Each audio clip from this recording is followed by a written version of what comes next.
Good to see you back here one day at a time. We're reading through this book, Daily Reflections, where it's 12-step and AA leaders, as well as an AA member giving a reflection each day this year. Today's March 21st. The title goes, Material and Spiritual Well-Being. Well, isn't that something we all want to achieve? All right, here's what Alcoholics Anonymous has to say. Fear of economic insecurity will leave us. No.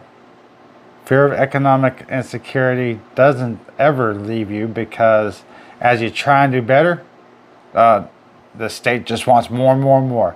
As you can deny and doubt my words, but as you try to accumulate more things, watch what happens to you. Why I think they got property tax these days, as if you got to pay them a tax for something that you own, when that, I would say, in a situation of violation of the First Amendment, that lawyers became advocates of the state rather than advocates for the people, as it's supposed to be written in the Constitution.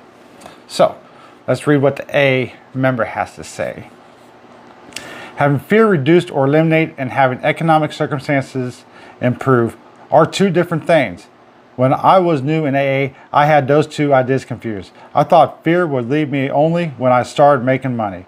However, another line from the big book jumped off the page one day when I was chewing on the financial difficulties. Well, what is this big book? Is this big book a figment of their fairy tale, their imagination? Because I don't know what a big book is, except for I know what the Holy Bible is, because as I said,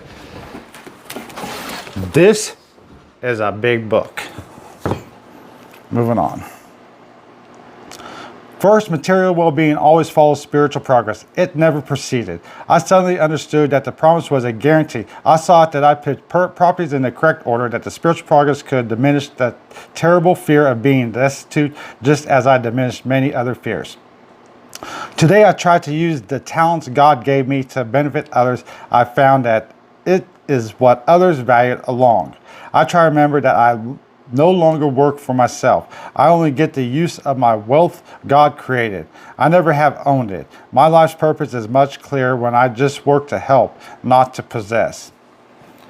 What was he trying to possess these days? Because Lord God says it's okay to possess and own property and have things. But so what is he trying to possess, except for trying to act like a demon, a cult practicer, and just wants to shift his theology a little bit, but still practice the same way, because instead of being accused and condemned of it, it's now okay as long as the AA secret society protects and says it's okay.